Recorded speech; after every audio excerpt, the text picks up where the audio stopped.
નમસ્કાર વિદ્યાર્થી મિત્રો, ધોરણ 11 આપણું 15મું કાવ્ય મારી ફળીના ઝાડવા 2. વિદ્યાર્થી મિત્રો, ખાસ સૂચના કે આપણો જે 14મો પાઠ છે એ જે 30% અભ્યાસક્રમનો કાપ કરેલ છે એમાં નીકળી જાય છે, એટલે આપણે 14મો પાઠ ચલાવતા નથી. આજે 15મા કાવ્યની શરૂઆત કરીએ છીએ. 15મું કાવ્ય છે મારી ફળીના ઝાડવા 2. તો સૌપ્રથમ વિદ્યાર્થી મિત્રો આપણે કવિ પરિચય જોઈ લઈએ.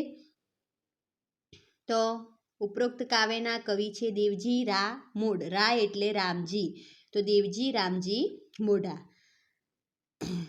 એમનું ઉપનામ શિરીષ છે. દેવજી રામજી મોઢાનો જન્મ 8 મે 1913ના રોજ થયો હતો, જ્યારે એમનું અવસાન 21 નવેમ્બર 1987ના રોજ થયું હતું. હવે કવિ પરિચય જોઈએ કે કવિ દેવજી રામજી મોઢા એટલે કે શિરીષનો જન્મ પોરબંદરમાં થયો હતો.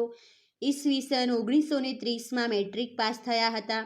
ઈસવીસન 1944માં મુંબઈ યુનિવર્સિટી સાથે સંલગ્ન ડી.જે. સિંધ કોલેજમાંથી એમએની ઉપાધિ એમણે પ્રાપ્ત કરી હતી. ઈસવીસન 1948માં વતન પોરબંદરમાં આવ્યા અને નવી શાળા નવયુગ વિદ્યાલયમાં આચાર્ય થયા. ઈસવીસન 1963માં શ્રેષ્ઠ શિક્ષકનો રાષ્ટ્રીય એવોર્ડ પણ તેમણે પ્રાપ્ત કર્યો હતો. ઈસવીસન 1977માં શિક્ષણ ક્ષેત્રે લાંબો સમય સેવા આપી એ સંસ્થામાંથી જ નિવૃત્ત થયા હતા. પ્રયાણ, શ્રદ્ધા, આરત, અનિદ્રા, વનશ્રી, રાધિકા, શિલ્પા, અમૃતા વગેરે એમના કાવ્ય સંગ્રહો છે. પ્રકૃતિ પ્રેમ, સામાજિક અસમાનતા અંગેના વ્યથા, દેશપ્રેમ જેવા ભાવો એમના કાવ્યોમાં નિરૂપણ પામ્યા છે. તળપદી સરળ સહજ ભાષામાં એમના કાવ્યોની ભાવાભિવ્યક્તિ નોંધપાત્ર થયેલી છે. આ કાવ્યની અંદર કવિ બે વૃક્ષો વચ્ચેનો જે વાર્તાલાપ છે, વાર્તાલાપની કલ્પના કરે છે.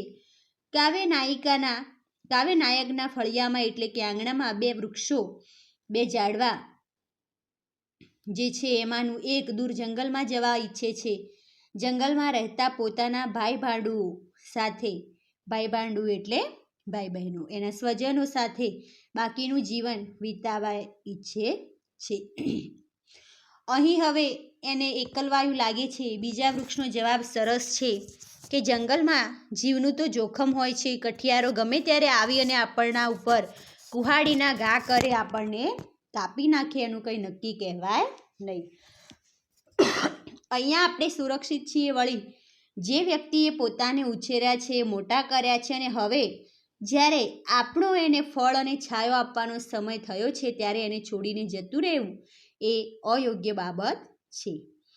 બીજું વૃક્ષ તો અહીં જ રોકાઈને પોતાને ઉછેરનારને અંત સુધી ઉપયોગી થવાની ભાવના વ્યક્ત કરે છે. વિચારે છે કે આપણે એનું ચૂલાનું બળતણ થવા પણ તૈયાર છીએ. ઉપકારનો બદલો ઉપકારથી આપવાની ભાવનાનો સંકેત કરતું આ સુંદર મજાનું કાવ્ય એ વૃક્ષોની ઉદારતાનો પણ પરિચય કરાવે છે. જીવન પર્યંત અને મૃત્યુ પછી પણ બીજાને ઉપયોગી થવાનો માનવીને બોધ પણ આપે છે. માનવ જીવનની સાર્થકતા અન્યને ઉપયોગી થવામાં છે એ વાત અહીં આ કાવ્યમાં કવિએ બે વૃક્ષોના રૂપકો દ્વારા સમજાવી છે. સરસ મજાનું કાવ્ય છે વિદ્યાર્થી મિત્રો. સૌપ્રથમ તો આપણે કાવ્યનું પઠન કરી લઈએ અને ત્યારબાદ બે પંક્તિઓ લઈ અને અગાઉના કાવ્યોની જેમ આપણે કાવ્યની સમજૂતી લઈએ.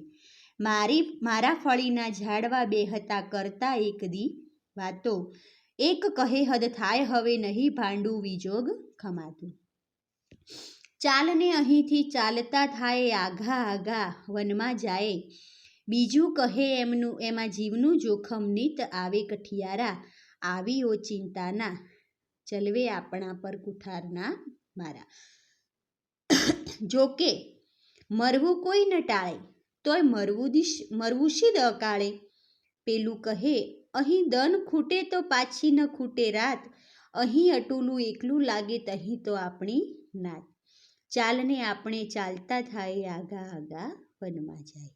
બીજું કહે જેણે જાત ઘસીને આપણને ઝડપાયા, એમને ક્યારે આપશું આપણા ફળને આપણી છાયા. હું તો કહું અહીં રોકાઈ જાય એના ચૂલામાં ઈંધણા થાય.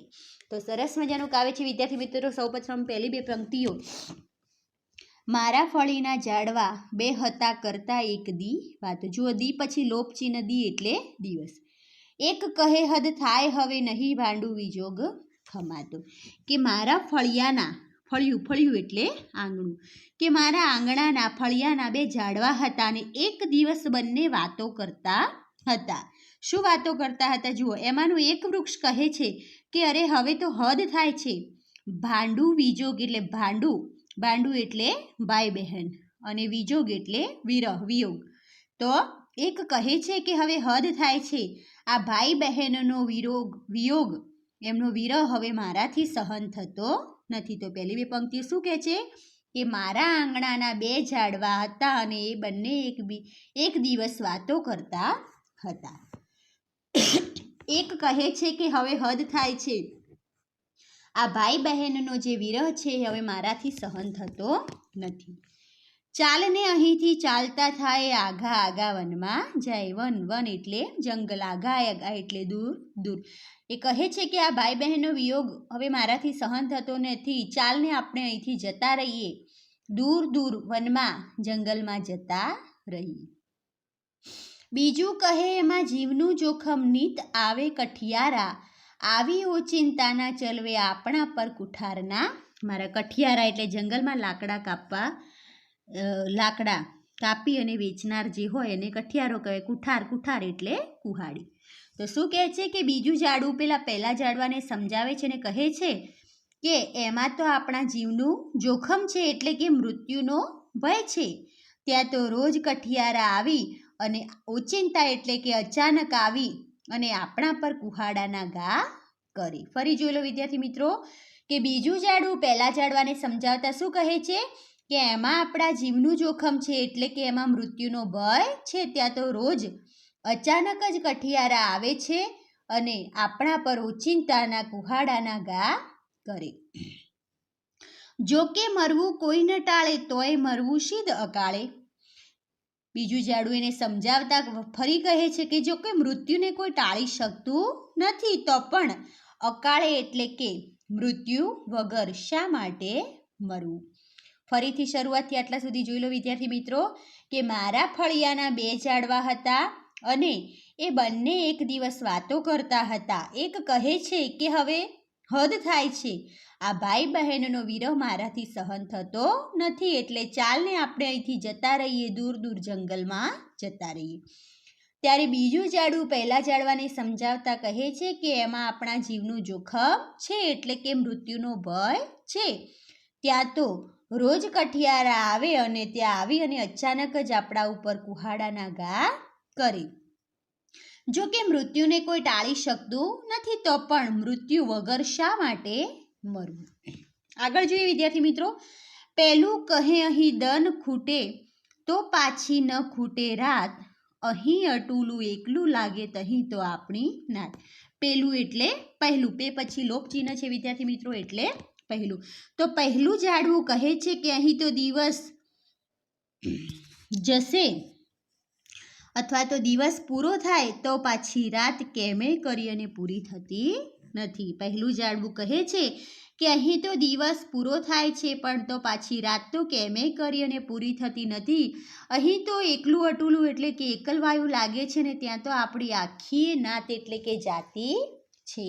ફરી જોઈ લો બે પંક્તિઓ કે પહેલું ઝાડવું કહે છે કે અહીં દિવસ પૂરો થાય તો પાછી રાત કેમે કરી અને પૂરી થતી નથી. અહીં તો એકલવાયું લાગે છે ને ત્યાં તો આપણી આખી જાતિ છે. વૃક્ષો આંગણામાં હોય તો છૂટાછવાયા એકલા અટુલા હોય, પણ જંગલમાં તો આખી વૃક્ષોની હારમાળા હોય.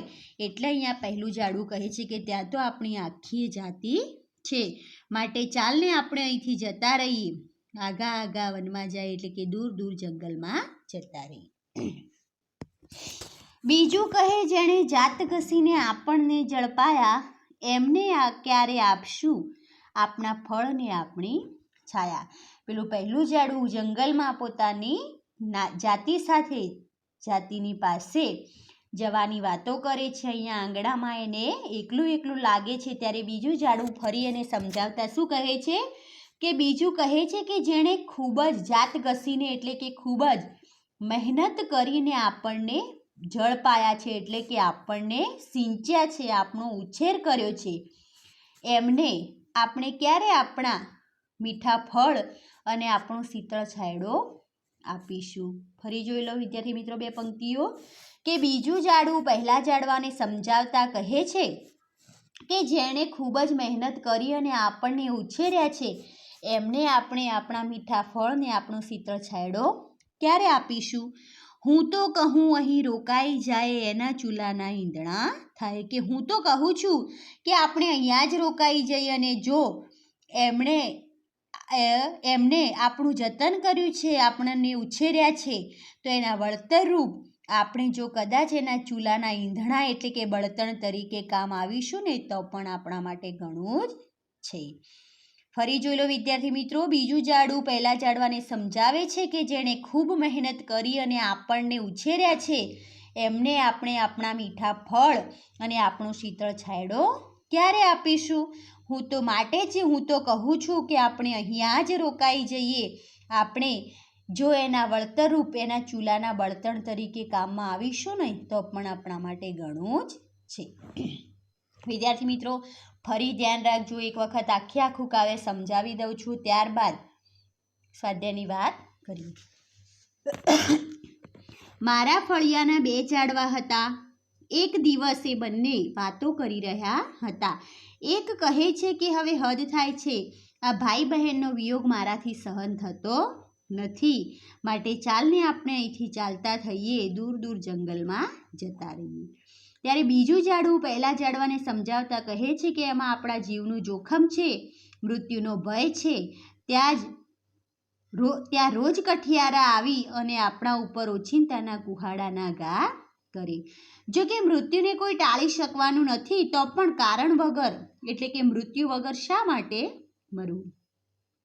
પહેલું ઝાડવું કહે છે કે અહીં દિવસ પૂરો થાય તો પાછી રાત કેમે કરી અને પૂરી થતી નથી, અહીંયા તો મને એકલવાયું લાગે છે ને ત્યાં તો એટલે કે જંગલમાં તો આપણી આખી જાતિ છે, માટે ચાલને આપણે અહીંથી જતા રહીએ, દૂર દૂર જંગલમાં જતા રહીએ.